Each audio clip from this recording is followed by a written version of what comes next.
Welcome to S6 TV Telugu బులెటిన్ల ముందుగా headlines. విశాఖపట్నంలో నేషనల్ కాన్ఫరెన్స్ ఈ గవర్నెన్స్ కార్యక్రమంలో పాల్గొన్న ఏపీ ముఖ్యమంత్రి.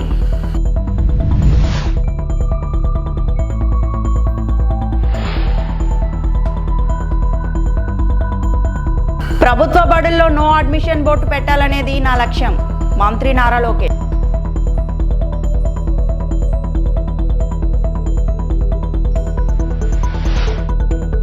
ఏపీలో వాట్సాప్ గవర్నెన్స్ కొత్త ఆలోచన విధానం, ప్రజా ఫిర్యాదుల శాఖ కార్యదర్శి వి Srinivas.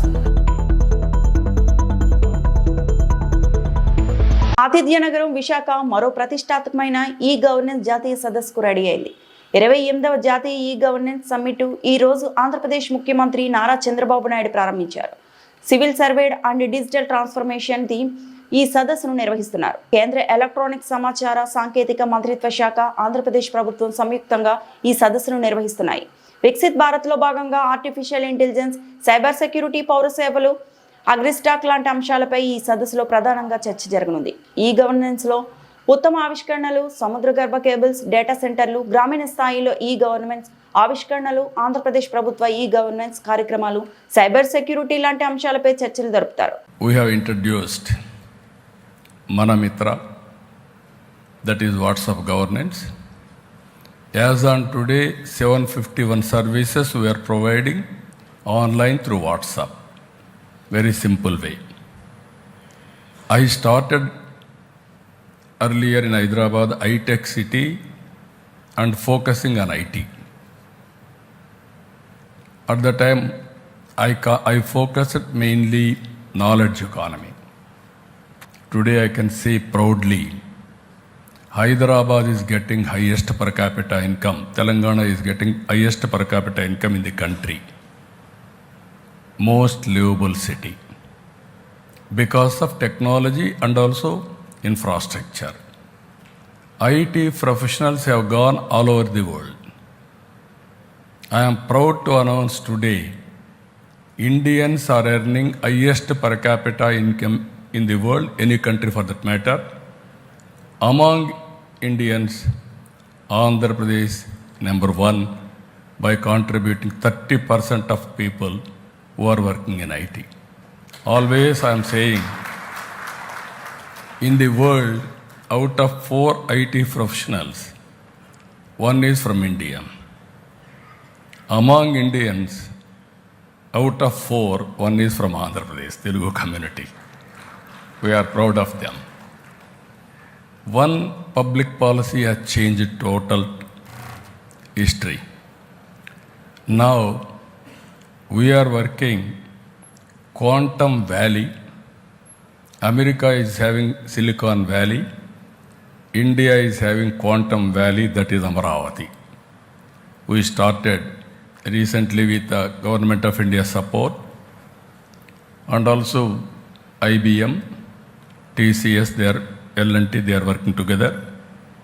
By January, we are going to join the club of Quantum Valley, or quantum computers, who are all having, I think 6-7 countries are having quantum computing. One is India, that is from Amaravati. I am very proud to announce that is how we are working. దేశంలో ఎక్కడా లేని విధంగా అమరావతిలో రాష్ట్ర స్థాయి గ్రంథాలయాన్ని 2 ఏళ్లలో నిర్మిస్తామని మంత్రి లోకేష్ స్పష్టం చేశారు. రాష్ట్రంలో గ్రంథాలయాల్లో సమస్యలపై శాసనసభలో సభ్యులు అడిగిన ప్రశ్నకు మంత్రి సమాధానం చెప్పారు. లైబ్రరీలో ఉన్న పుస్తకాల సమాచారంపై ఇంట్లోనే ఉండి తెలుసుకునేలా యాప్ తెస్తున్నామని చెప్పారు. Thinking out of the box thinking అనేది లైబ్రరీలో పుస్తకాలు చదవడం ద్వారా వస్తుందని నేను కూడా బలంగా నమ్ముతున్నాను. అధ్యక్ష ఈ సబ్జెక్ట్ మీద మండలి బుద్ధప్రసాద్ గారు, పల్లె సుందరారెడ్డి గారు, గణబాబు గారు మాట్లాడారు. అధ్యక్ష మొదటి అంశం అధ్యక్ష సెంట్రల్ లైబ్రరీ గురించి గౌరవ సభ్యులు కూడా బుద్ధప్రసాద్ గారు పోయిన సమావేశాల్లో ప్రస్తావించారు. ఒక సందర్భంలో దానికోసం అధ్యక్ష సుమారుగా 150 కోట్ల రూపాయలు ఖర్చు అవుతుందని మేము అంచనా వేసాం. ఎందుకంటే మీరు కోరినట్టు వరల్డ్ క్లాస్ లైబ్రరీ కట్టాలి. కేవలం మన రాష్ట్రంలో కాదు, మన దేశంలో ఎక్కడ లేని విధంగా వరల్డ్ క్లాస్ లైబ్రరీ ఉండాలి. కేవలం ఇన్ఫ్రాస్ట్రక్చరే కాదు, మనకు కావాల్సిన మ్యాన్యుస్క్రిప్ట్స్ ఇవన్నీ కూడా మనకు చాలా ఉన్నాయి అధ్యక్ష. ఇవన్నీ కాపాడాల్సిన బాధ్యత మనందరిపైన ఉంది కనుక చేయాలని నిర్ణయం తీసుకున్నాం. ఈరోజు గౌరవ ఇండస్ట్రీస్ మినిస్టర్ గారు హౌస్లో లేరు, ఆయన కౌన్సిల్లో ఉన్నారు. టీజీ భరత్ గారు నేను ఇట్లానే సింగపూర్లో మాట్లాడుతున్నప్పుడు ఆయన పర్సనల్గా తీసుకుని శోభా డెవలపర్స్ అని వరల్డ్ వైడ్ వాళ్ళు ఉన్నారు అధ్యక్ష. వాళ్ళు యాక్చువల్లీ ఆంధ్రాకి సంబంధం లేని వారు, బట్ వాళ్ళు ముందుకు వచ్చి మీ రాష్ట్రం మంచి లైబ్రరీ చేస్తుందని మేము విన్నాము అని 100 కోట్ల రూపాయలు శోభా డెవలపర్స్ ఈరోజు ఆంధ్ర రాష్ట్రానికి వాళ్ళు డబ్బులు ఇస్తాం కూడా జరిగింది. ఇది వచ్చే 4 సంవత్సరాలు మేము ఖర్చు పెడతాం. మిగతా డబ్బులు రాష్ట్ర ప్రభుత్వము దాతలు జోడించి ఒక వరల్డ్ క్లాస్ లైబ్రరీ ఏర్పాటు చేస్తామని ఈ సభాముఖంగా నేను మీకు హామీ ఇస్తున్నాను. ఈ రోజు నుంచి కరెక్ట్గా 24 నెలలు టార్గెట్ పెట్టుకుని గౌరవ స్పీకర్ గారి సమక్షంలో ఓపెనింగ్ కూడా చేద్దామని గౌరవ సభ్యులకి నేను తెలియజేస్తున్నాను. ఏపీ ప్రభుత్వం పౌర సేవల కోసం కొత్తగా ప్రారంభించిన వాట్సాప్ గవర్నెన్స్ ఆచరణీయంగా ఉందని కేంద్ర పరిపాలనా సంస్కరణలు ప్రజా ఫిర్యాదుల శాఖ కార్యదర్శి వి శ్రీనివాస్ అన్నారు. పౌరులకు మెరుగైన సేవలు అందించేందుకు తీసుకొచ్చిన ఈ గవర్నెన్స్ లో దాన్ని ఒక నూతన ఆలోచనగా అభివర్ణించారు. దేశవ్యాప్తంగా ఈ నమూనా అమలుకు పరిశీలిస్తామన్నారు.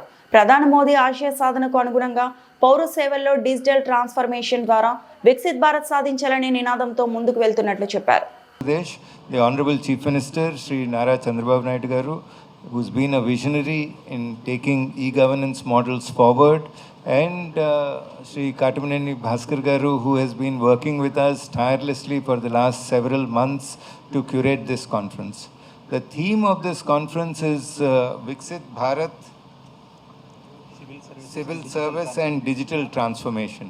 So this takes forward Honorable Prime Minister's vision of maximum governance, minimum government, which seeks to bring citizens and government closer using technology. As you have seen, more and more technology options for improving service delivery, as also for digital secretariats, have been brought in. Government systems process reengineering has been adopted. So this conference brings together about 1,200 delegates from across India. 1,200 delegates from across India.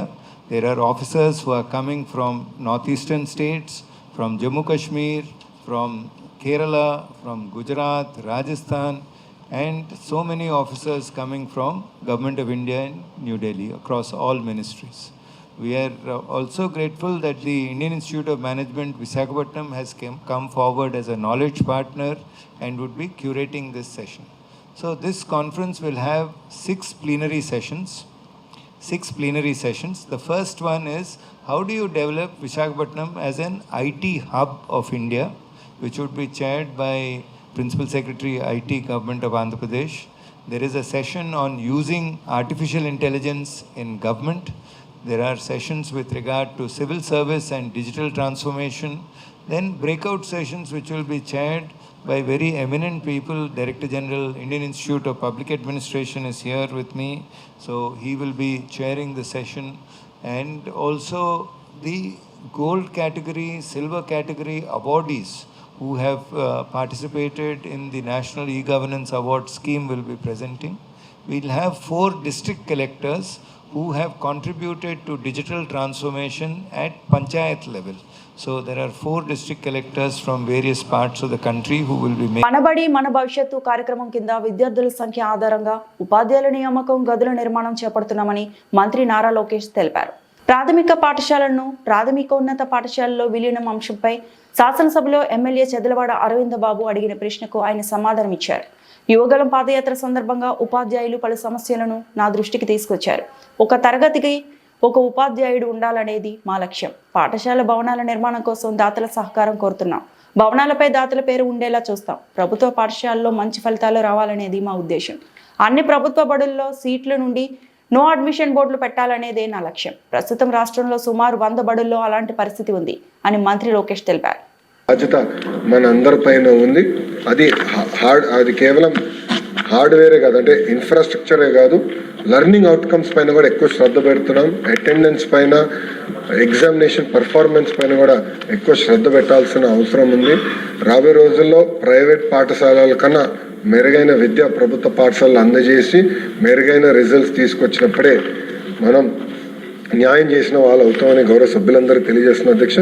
అధ్యక్ష, పోయిన సెషన్లో విద్యా వ్యవస్థ పైన చాలా discussion జరిగినాయి, short discussion కూడా జరిగినాయి. ఆనాడు ఒక మాట చెప్పాను అధ్యక్ష, ఏ రోజైతే ప్రభుత్వ పాఠశాల బయట ఇంకా నో అడ్మిషన్స్, స్కూల్ ఫుల్ ఉందని ఆ బోర్డు వస్తుంది, ఆ రోజు నేను ఆనందపడతానని చెప్పాను అధ్యక్ష. గర్వంగా చెప్తున్నా, ఈ సంవత్సరంలో దాదాపు ఒక 100 పాఠశాలల్లో అదే పరిస్థితి ఏర్పడింది.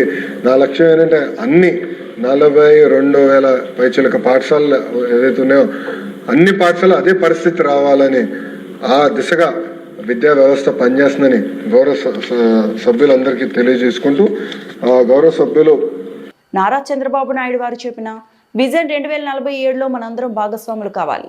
పాశ్చాత్య దేశాలు మన భారతీయులపై పెడుతున్న ఆంక్షలు మనం చూస్తున్నాం. రాబోయే రోజుల్లో మన దేశం ప్రపంచంలోనే నెంబర్ 1 అవుతుంది.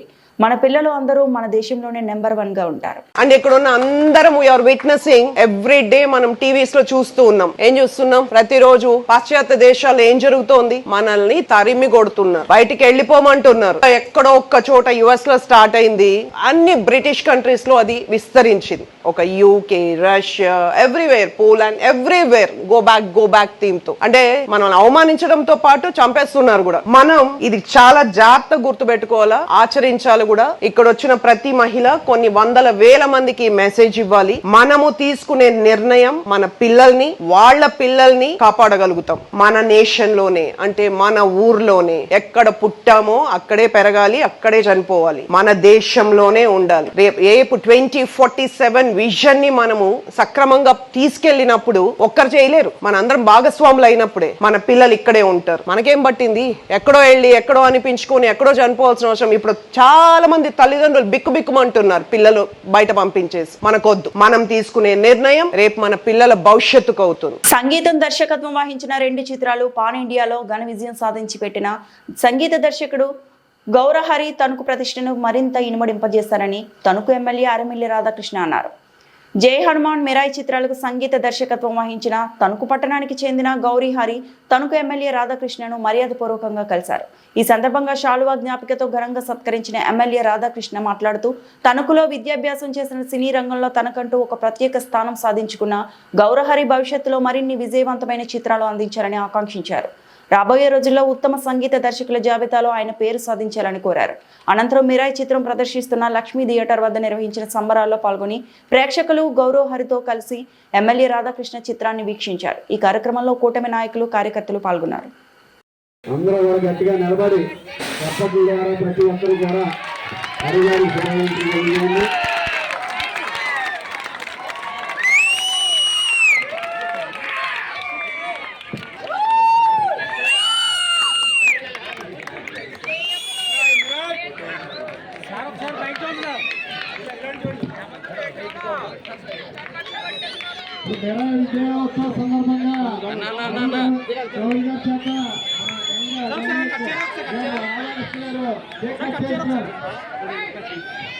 అసంతోనాలు తెలియండి, అందరు తప్పలు పడుతున్నాయి.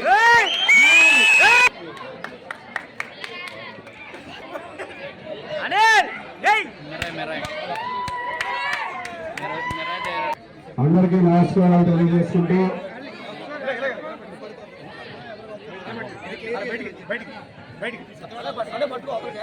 మన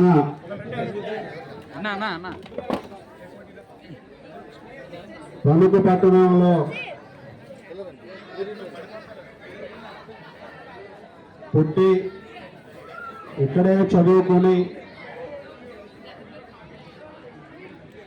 అనేక మంది స్నేహితులతో తన బాల్యాన్ని గడిపి డిగ్రీ వరకు కూడా ఇక్కడే చదువుకొని ఈరోజు 10 సంవత్సరాలలో అసాధ్యాన్ని సుసాధ్యం చేసుకుని అనితర సాధ్యమైనటువంటి విజయాలతో ఈరోజు మన తణుకు పట్టణానికి విచ్చేసినటువంటి మనందరి ముద్దుబిడ్డ, తణుకు ముద్దుబిడ్డ గౌరా హరి గారికి మనందరి తరఫున కూడా స్వాగతం తెలియజేసుకుంటూ గట్టిగా అందరూ కూడా చప్పట్లతో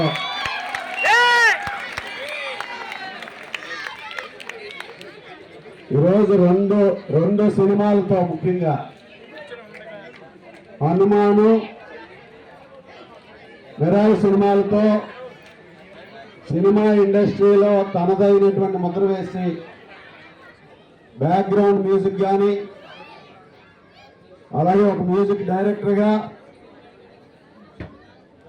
ప్రపంచవ్యాప్తంగా ప్రతి తెలుగువారు అదేవిధంగా ఇతర పాన్ ఇండియాలో కూడా గుర్తింపు సాధించి ఈరోజు మనందరికీ కూడా గర్వ కారణంగా నిలిచి ఇక్కడ మనందరి ముందు కూడా ఈ విధంగా రావటం మనందరికీ కూడా గర్వకారణం, సంతోషం, అభినందనీయమని సందర్భంగా తెలియజేసుకుంటూ ముఖ్యంగా హనుమాన్ సినిమా కానీ ఈరోజు మిరాయి సినిమా కానీ రెండూ కూడా హనుమాన్ సినిమాకి ఇచ్చినటువంటి మ్యూజిక్ అలాగే ఈ సినిమాకి ఇచ్చినటువంటి మ్యూజిక్ బ్యాక్గ్రౌండ్ స్కోరు వీటన్నిటి వలన కూడా ఆ సినిమాలు రెండూ కూడా విజయవంతమై ప్రేక్షకులకి ఈరోజు గుండెల్లో ఒక ప్రత్యేకమైనటువంటి స్థానాన్ని సంపాదించుకుని కేవలం విజయవంతం అవడమే కాకుండా ఎన్టీఆర్ జిల్లా Chandarlapadu tailoring workers union Chandarlapadu మండల కమిటీ ఆధ్వర్యంలో చందర్లపాడు తహసీల్దార్ కార్యాలయం వద్ద ధర్నా అనంతరం అర్జీ ఇవ్వడం జరిగింది. ఈ సందర్భంగా సిఐటియు ఎన్టీఆర్ జిల్లా కార్యదర్శి కె గోపాల్ మాట్లాడుతూ టైలర్స్ కు రాష్ట్ర ప్రభుత్వం ఆర్థిక సహాయం చేయాలని, సంక్షేమ బోర్డు ఏర్పాటు చేయాలని, కుట్టు మిషన్లు కొనుగోలుకు ప్రభుత్వం రుణాలు ఇవ్వాలని కోరుతూ టైలరింగ్ వృత్తినే జీవనోపాధిగా చేసుకుని రాష్ట్ర వ్యాప్తంగా లక్షలాది మంది పనిచేస్తున్నారు. చదువుకున్నా తగిన ఉపాధి దొరక్క ప్రభుత్వంపై ఆధారపడకుండా స్వయం ఉపాధి పొందుతూ జీవనం సాగిస్తున్నారు. అయితే కొన్ని సంవత్సరాలుగా ఈ రంగం కుంటుపడింది. రెడీమేడ్ వస్త్రాల రాకతో పనులు లేక పస్తులుండాల్సిన పరిస్థితి ఏర్పడింది. గత ప్రభుత్వం టైలరింగ్ కార్మికులకు ఆర్థిక సహాయం అందించింది. ప్రస్తుతం ఆ పథకాన్ని ప్రభుత్వం కొనసాగించడం లేదు. పనులు లేక ఇబ్బందులు పడుతున్న వీరికి ఎంతో కొంత ఆసరాగా ఉన్న ఈ పథకాన్ని ప్రభుత్వం కొనసాగించి టైలర్లు ఆదుకోవాలని కోరుతున్నాము. టైలరింగ్ షాపుల్లోనూ ఇళ్ల వద్ద టైలర్లుగా పనిచేస్తున్న వారికి రాష్ట్ర ప్రభుత్వం సంక్షేమ బోర్డు ఏర్పాటు చేయాలని, గుర్తింపు కార్డులు ఇవ్వాలని, మిషన్ల కొనుగోలుకు ప్రభుత్వం లోన్లు మంజూరు చేయాలని, ప్రభుత్వ ఉద్యోగులు మరియు విద్యార్థుల యూనిఫామ్లను స్థానిక టైలర్లతోనే కుట్టించాలని, టైలరింగ్ షాపులకు కరెంటు బిల్లులు సబ్సిడీ ఇవ్వాలని, షాపులకు స్మార్ట్ మీటర్లు పెట్టవద్దని తమ ద్వారా ప్రభుత్వానికి విజ్ఞప్తి చేస్తున్నాం. ఈ కార్యక్రమంలో సిఐటియు చందర్లపాడు మండల కన్వీనర్ ఈదర కమల, చందర్లపాడు మండల టైలర్స్ యూనియన్ అధ్యక్షులు షేక్ కరీం, యూనియన్ కార్యదర్శి సాధనాల రాము, షేక్ మస్తాన్ వల్లి, రహమతుల్లా జానయ్య, రామారావు, బాషా, లాల్సా తదితరులు పాల్గొన్నారు. రాష్ట్ర ప్రభుత్వం ఎన్నికల ముందు టైలర్ల సమస్యలు పరిష్కరిస్తామని చెప్పి ఎన్నికల మేనిఫెస్టోల్లో కూడా చెప్పటం అనేది జరిగింది.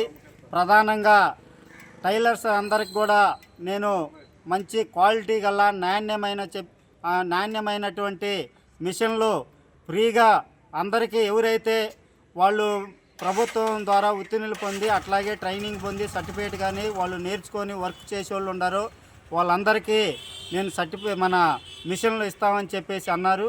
ఇంతవరకు 2వ సంవత్సరం కావస్తా ఉంది. ఆ హామీ అమలు కాలేదు. ఇటీవల కాలంలో ఒక పెద్ద సభ జరుగుతుంటే ఆ సభలో కూడా మళ్ళీ ప్రస్తావించారు. టైలర్లకి నేను మిషన్లు ఉచితంగా ఇస్తామని చెప్పేసి స్వయంగా ముఖ్యమంత్రి గారు అన్నారు. హామీని వెంటనే అమలు చేయమని చెప్పేసి మేము ఈరోజు టైలర్ వర్కర్స్ యూనియన్గా రాష్ట్ర ప్రభుత్వాన్ని మేము అడుగుతా ఉన్నాం. అదేవిధంగా గత ప్రభుత్వంలో టైలర్లకి కనీసం నిరుద్యోగ చేయూత కింద వాళ్ళకి టైలర్లకి 10,000 రూపాయలు ఇచ్చారు. ఇప్పుడు ధరలు బాగా పెరిగిపోయినాయి. అందువల్ల కనీసం 25,000 రూపాయలు ఇస్తే తప్ప ఈరోజు వాళ్ళ జీవనం గడిచే పరిస్థితి లేదు. అందుకని గత ప్రభుత్వంలో ఇచ్చినట్టుగా చేయూత 25,000 రూపాయలు ఇవ్వాలని చెప్పేసి కూడా మేము ఈ సందర్భంగా రాష్ట్ర ప్రభుత్వాన్ని అడుగుతా ఉన్నాం. చాలామంది పనులు లేక మొత్తం వాళ్ళు చేసే వృత్తి పక్కన పెట్టి వేరే పనులు చేసే పరిస్థితి ఈరోజు కనపడతా ఉంది.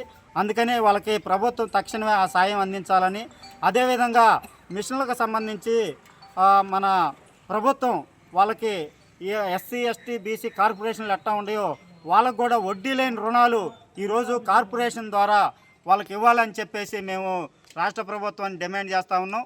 అదేవిధంగా పనిచేస్తున్నప్పుడు వాళ్ళకి ఏదన్నా అది మిషన్ కానీ ఏదన్నా తగిలి పుచ్చుకున్నా ఏదన్నా పని చేయని పరిస్థితి ఉంది. 3 నెలలు 4 నెలలు 5 నెలలు. ఆ 5 నెలల కాలం భవన నిర్మాణ కార్మికులకి ఎలా అయితే సంక్షేమ బోర్డులో వాళ్ళకి చేయూతగా భృతి ఇస్తున్నారో ఆ విధంగా వీళ్ళకి సంక్షేమ బోర్డు ఏర్పాటు చేసి భృతి ఇవ్వాలని చెప్పేసి, అట్లాగే పనిచేస్తున్నప్పుడు ఎవరైనా ప్రమాద శాతం మరణిస్తే వాళ్ళకి ప్రమాద బీమా 10 లక్షల రూపాయలు ఇవ్వాలని చెప్పేసి కూడా మేము రాష్ట్ర ప్రభుత్వాన్ని డిమాండ్ చేస్తూ ఉన్నాం. ఎందుకంటే అనేక రకాల పనిచేసే కార్మికులందరికీ ప్రమాద బీమా వర్తిస్తుంది, వీళ్ళకు కూడా టైలర్లకి వర్తించాలని చెప్పేసి మేము అడుగుతా ఉన్నాం. అదేవిధంగా వాళ్ళు వర్క్ సంబంధించి చాలామంది వర్క్ ఇందాక విషయంలో చెప్పాను, వర్క్ లేదు.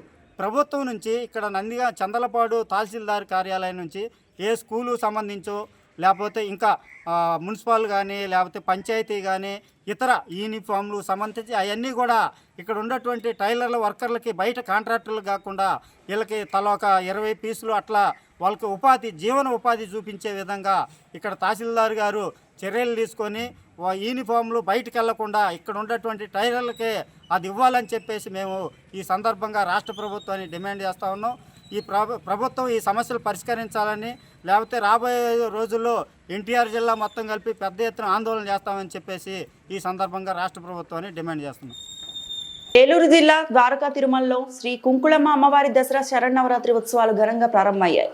వచ్చే నెల 2 వరకు 10 రోజుల పాటు ఉత్సవాలు జరగనున్నాయి. ఉత్సవాల్లో మొదటి రోజు అమ్మవారు శ్రీ బాల త్రిపుర సుందరీదేవి అలంకరణలో భక్తులకు దర్శనమిచ్చారు. ఆలయ అర్చకులు అమ్మవారికి హారతులు పట్టి ఉత్సవాలను ప్రారంభించారు. భక్తులు అమ్మవారిని దర్శించి ప్రత్యేక పూజలు చేశారు. అలాగే అమ్మవారి ఆలయంలో భవానీ మాలదారులు అమ్మవారి మాలను ధరించారు. ఉత్సవాల సందర్భంగా కుంకుమార్చనలు, చండీ హోమం నిర్వహిస్తున్నారు. ఆలయ పరిసరాలను ప్రత్యేకమైన పూలతో అలంకరించారు. ఆలయ ప్రకారాలు, రాజగోపురాన్ని రకరకాల విద్యుత్ దీపాలంకరణలతో ముస్తాబు చేశారు. 2వ తేదీ సాయంత్రం అమ్మవారి రథోత్సవాన్ని ఘనంగా నిర్వహించనున్నారు.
लक्ष्मी दुर्गा नाम श्री कुंकुलम्म देवता एकादशी दुर्गा